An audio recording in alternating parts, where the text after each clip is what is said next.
what you think is going to unfold, well, even in January, I mean, once Parliament reconvenes, and what you expect from Trudeau in terms of his political action, then what you expect as the Liberal Party tries to reformulate itself. Like, I can't imagine a scenario, not really, where Trudeau leads the Liberals into the next election. That seems to me highly improbable.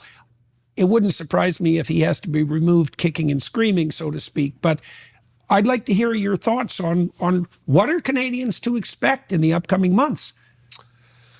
So Parliament's back in late January. It will take some weeks to actually get a non-confidence vote onto the floor of the House of Commons. Then we'll see if Jagmeet Singh's latest promise of voting non-confidence was as insincere as his prior commitments to that effect.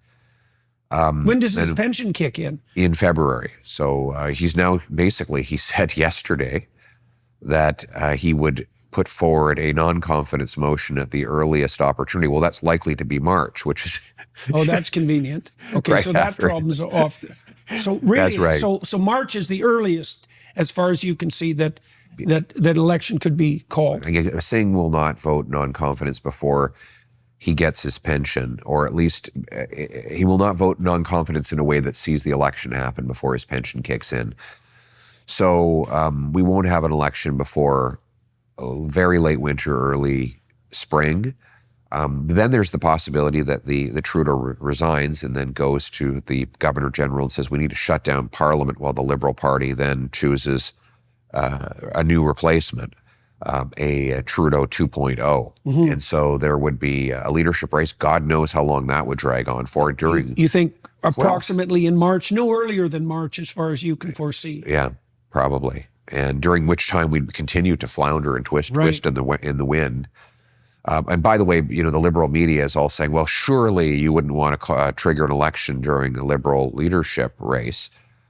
Excuse me, the Canadian people are not obliged, 41 million people are not obliged to wait around while this party sorts out its shit. Mm-hmm. Like, these guys could have got rid of Trudeau a year and a half ago. They knew he was a disaster then. And now they say, well, we're low in the polls, so we have to get rid of him. Now, you didn't care when he was just depriving single mothers of food for their kids, or doubling housing costs, or unleashing crime in neighborhoods across the country. But now you're really concerned about getting rid of him because your poll numbers are down and you want to keep your job. Sorry, that's not a good reason to paralyze the entire country, in the face, by the way, of a major negotiation with the incoming U.S. president, who enters with a massive and powerful mandate, and a man who has proven that he can spot weakness from a mile away. So the country should not be forced to wait for the Liberal Party to clean up its own mess. They've had plenty of time to do that. What we need now is certainty, and the only way that can come is through an election so the people can decide. Mm-hmm. Mm-hmm. And so who do you see as contenders on the Liberal side? I mean, Freeland, I think, is going to make a run for it.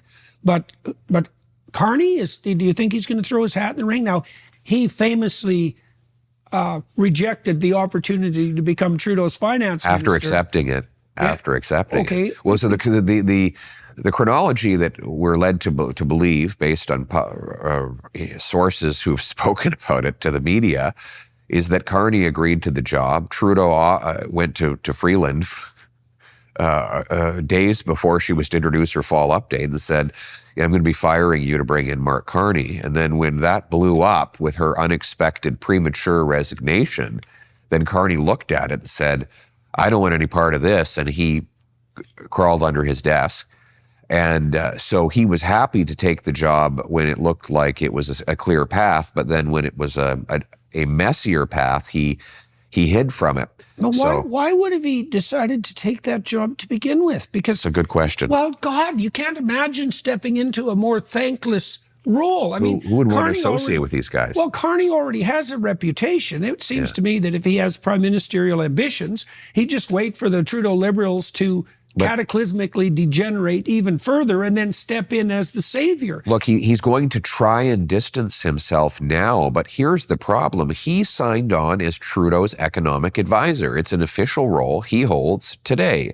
Now, he's going to make one of two arguments. One, he's going to say, yes, in fact, I was his economic advisor, and therefore I am responsible for the $62 billion deficit and the catastrophic growth and the rising cost of living. Or he's going to say, I wasn't really his advisor, I was just full of it. You know, he has to decide, was he lying to everybody when he claimed he was Trudeau's advisor? Or was he telling the truth? And either way, he's got a major political problem that he is now totally inseparable from the Trudeau record. He supports the carbon tax. He supports the attack on our energy sector. He told me in a parliamentary committee that he opposed Canadian pipelines, even though his company has invested in pipelines in the Middle East and in Brazil. You know, he is part of the Davos agenda. He's just every bit as radical as Trudeau. The only difference is he's got a nice banker's haircut and suit, and he wears navy blue socks rather than polka dot socks. But beyond the aesthetics, he shares Trudeau's entire ideology, and he represents the status quo. Okay. So what do you see? Let's do this. I want to know what you see as, like, frankly speaking, I don't envy you your job. And